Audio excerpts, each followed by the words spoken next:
Ulumul Quran. Seberapa penting sih ulumul Quran itu? Kenapa kita harus belajar ulumul Quran?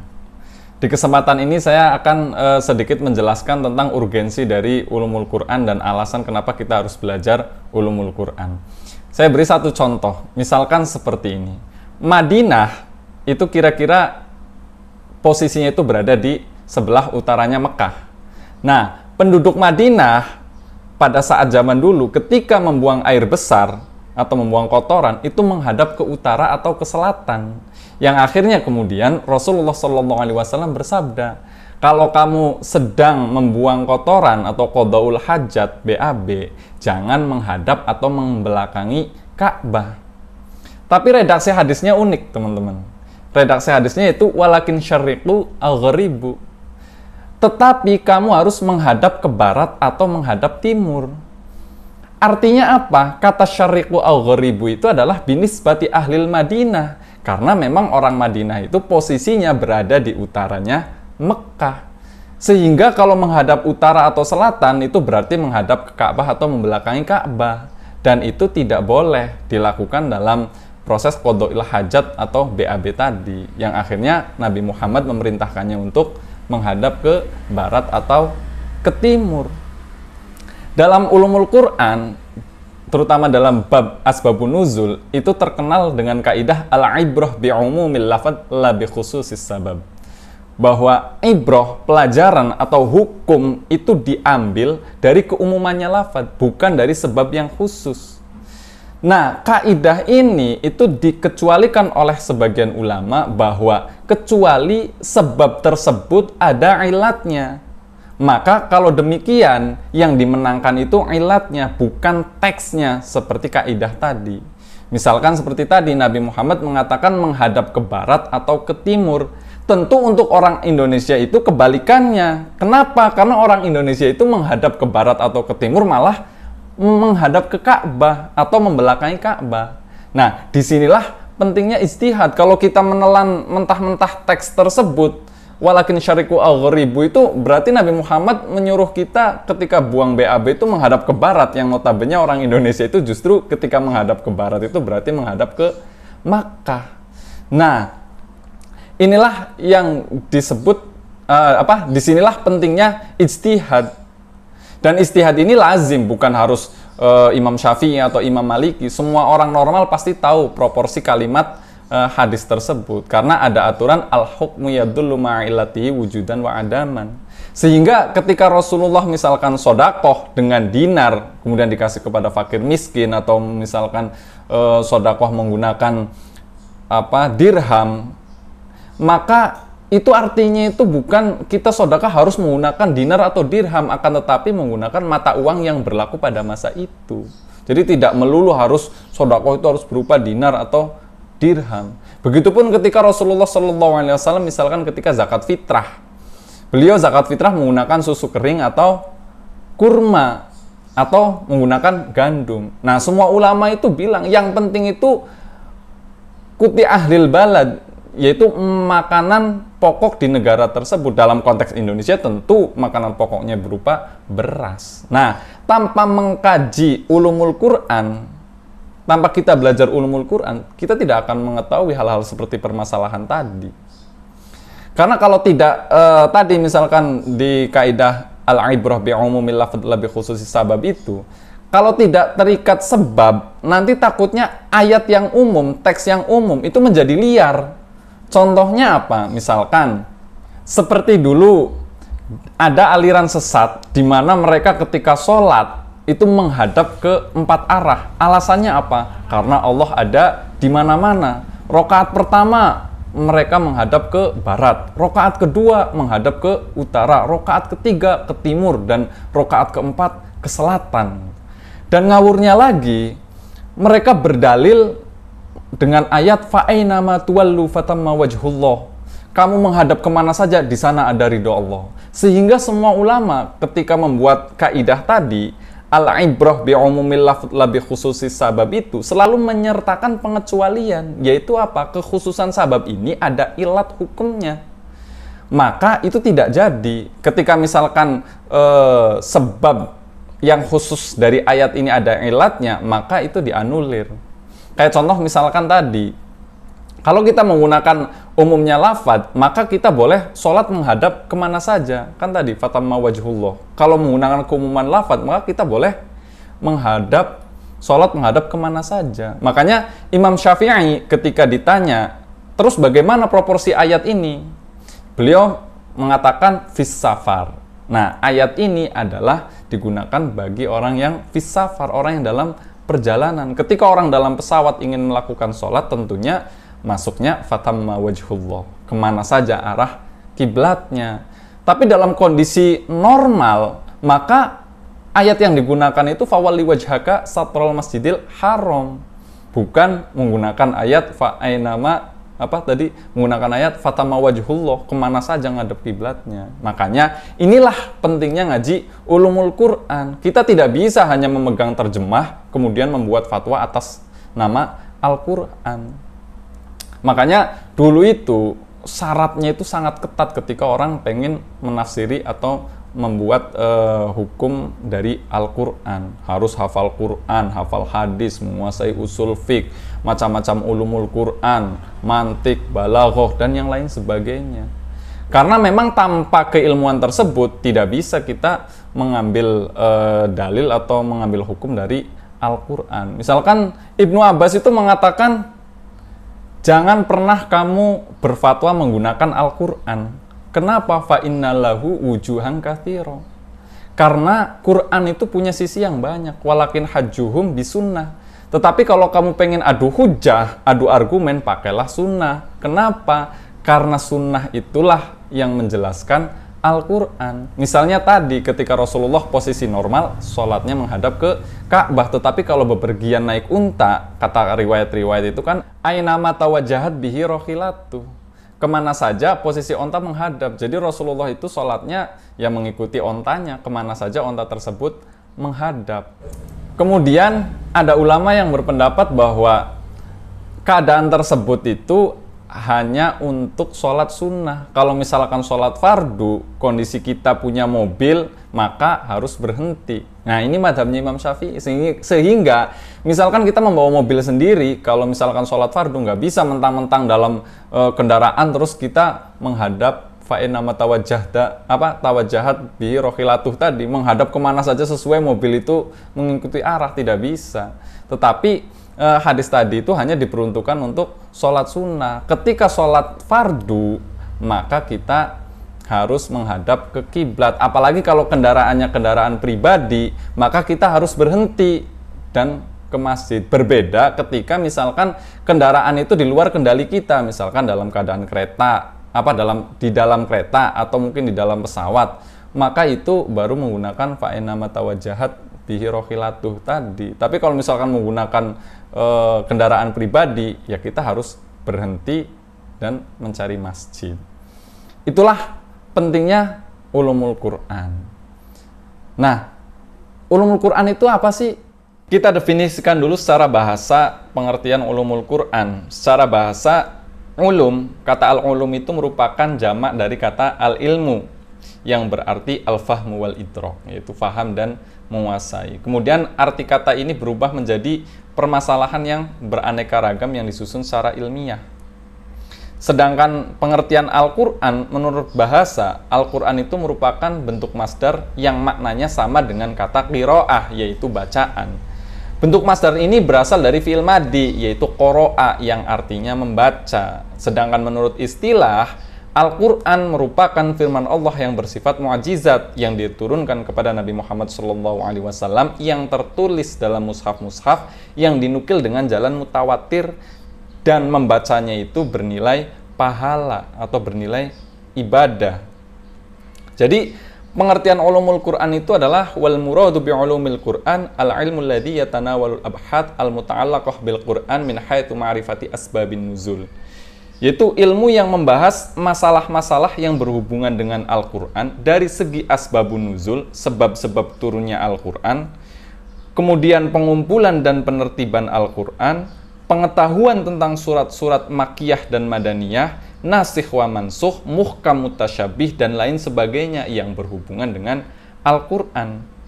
Pada dasarnya para ulama memiliki definisinya masing-masing tentang apa itu ulumul Quran. Tetapi secara garis besar ulumul Quran itu diartikan seperti ini. Ulumul Quran ini juga disebut dengan usul tafsir. Kenapa? Karena yang dibahas dalam ulumul Quran ini berkaitan dengan beberapa masalah yang harus diketahui oleh seorang musafir sebagai sandaran dalam menafsirkan Al-Quran. Jadi ini menjadi syarat mutlak bagi orang yang ingin menafsirkan Al-Quran, harus paham tentang ulumul Quran.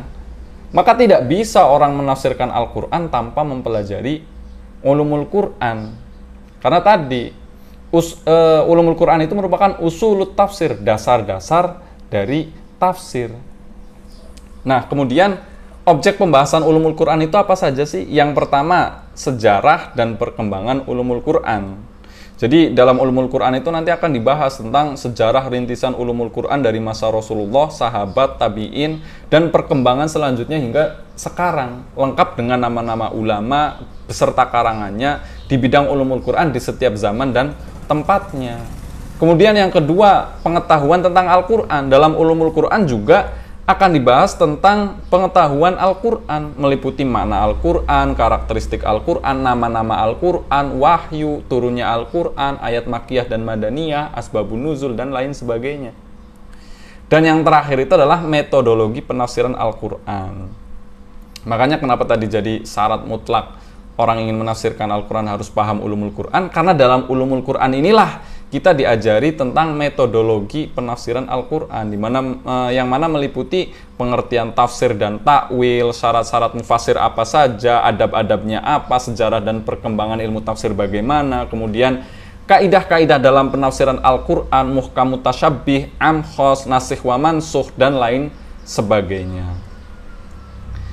Sejarah dan perkembangan ulumul Quran sendiri itu dibagi dalam beberapa fase. Misalkan pada fase pertama, yaitu pada masa Rasulullah SAW. Pada masa ini, ulumul Quran berupa penafsiran ayat-ayat Al-Quran langsung dari Rasulullah kepada para sahabat. Mereka sangat antusias dalam bertanya tentang makna suatu ayat. Jadi para sahabat itu enak. Kenapa? Karena Rasulullah itu masih ada, sehingga ketika ingin menanyakan suatu ayat bisa langsung tanyakan kepada Rasulullah, di mana Rasulullah itu punya hak prerogatif untuk menafsirkan Al-Quran. Nah, beberapa hal yang menjadi catatan perkembangan ulumul Quran pada masa ini adalah Rasulullah menafsirkan ayat-ayat kepada sahabat. Contohnya misalkan ketika Rasulullah menafsirkan surat Al-Anfal, aku pernah mendengar Rasulullah SAW berkata di atas mimbar, dan persiapkanlah segala jenis kekuatan untuk menghadapi mereka. Nah, yang Rasulullah menafsiri kekuatan di sini, yang dimaksud dengan kekuatan di sini adalah memanah dan melempar. Jadi Rasulullah langsung menafsiri ayat tersebut. Yang kedua, pada saat itu antusias para sahabat dalam menghafal Al-Quran dan mempelajari Al-Quran itu sangat tinggi, jadi sangat antusias. Di mana salah satu riwayat dari Abu Abdurrahman As-Sulami mengatakan, mereka yang membaca Quran kepada kami seperti Utsman bin Affan dan Abdullah bin Mas'ud serta yang lain menceritakan bahwa mereka ketika belajar dari Nabi 10 ayat, mereka tidak akan melanjutkannya sebelum mengamalkan ilmu dan amal yang ada di dalam ayat tersebut. Mereka berkata, kami mempelajari Al-Quran berikut ilmu dan amalannya sekaligus. Jadi pada saat itu udah mana sahabat sangat antusias, Nabi Muhammad masih ada, sehingga ayat Al-Quran itu mudah untuk dipelajari. Ketika ada yang tidak tahu bisa langsung ditanya kepada Rasulullah. Dan poin yang ketiga itu adalah pada zaman Rasulullah itu melarang para sahabat untuk menulis Al-Quran. Tujuannya apa? Sebagai upaya untuk menjaga kemurnian Al-Quran. Nah, ini ada hadisnya dari Abu Sa'ad Al-Khudri bahwa Rasulullah bersabda, la taktubu anni wa man kataba anni.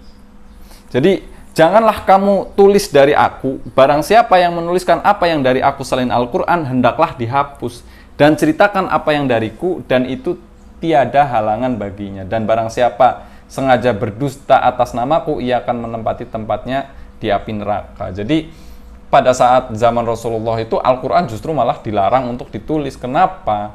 karena dikhawatirkan akan tercampur antara Al-Quran dan hadis. Oleh sebab itu Rasulullah melarangnya agar Al-Quran itu tidak ditulis. Kemudian setelah Rasulullah wafat, pada masa khalifah, tahapan perkembangan awal atau embrio ulumul Quran mulai berkembang pesat itu diantaranya adalah adanya kebijakan-kebijakan para khalifah. Diantaranya yang pertama, kebijakan dari Khalifah Abu Bakar. Kebijakannya itu adalah mengumpulkan atau penulisan Al-Quran yang pertama yang diprakarsai oleh Umar bin Khattab dan dipegang oleh Zaid bin Thabit. Jadi pada masa Khalifah Abu Bakar juga sudah ada wacana untuk mengumpulkan Al-Quran. Kenapa pada saat Rasulullah hidup dilarang terus sekarang sahabat malah menulis? Karena memang Rasulullah sudah tidak ada, jadi tidak akan dikhawatirkan lagi mencampur adukan antara Quran dan hadis. Kemudian Khalifah Utsman memiliki kebijakan menyatukan kaum muslimin pada suatu mushaf, dan hal itu pun terlaksana. Mushaf itu disebut mushaf imam. Salinan-salinan mushaf ini juga dikirimkan ke beberapa provinsi. Penulisan mushaf tersebut dinamakan Ar-Rasmul Utsmani, yang seperti sekarang kita pegang itu adalah Quran Rasm. Nah, ini komite pembukuan mushaf Utsmani. Ada 9 komite yang diketuai oleh Zaid bin Sabit, yaitu Abdullah bin Zubair, Sa'id bin As, Abdurrahman ibnu Haris, Ubay bin Ka'ab, Anas bin Malik, Abdullah bin Abbas, Malik ibnu Abi Amr, dan Kathir bin Aflah. Ini 9 orang yang menjadi panitia pembukuan mushaf Utsmani. Adapun metode dalam pembukuan Al-Quran, berpegang teguh pada mushaf Quran yang sudah ada, yaitu mushaf Abu Bakar yang tersimpan di Hafsah, putri Umar bin Khattab. Pedoman Utsmani ini sangat beralasan karena tulisan dalam mushaf Abu Bakar berasal dari catatan-catatan sahabat yang ditulis ketika Rasulullah masih hidup, dan berasal dari hafalan para sahabat. Jadi dengan demikian jelas bahwa mushaf Utsman nantinya sama seperti halnya yang terdapat dalam mushafnya Abu Bakar. Begitu juga mushaf Abu Bakar sama seperti yang tertulis dalam mushaf Utsman. Pedoman ini tidak memungkinkan adanya anggapan bahwa mushaf Utsmani itu akan berbeda seperti yang terdapat dalam mushaf Abu Bakar. Kemudian pembukuan mushaf Al-Quran ini adalah proyek negara pada saat itu, pada masa khalifah, karena perintah langsung oleh sang khalifah. Anggota timnya pun melibatkan kalangan Quraisy dan Ansor yang berjumlah 12 orang yang diangkat langsung oleh khalifah.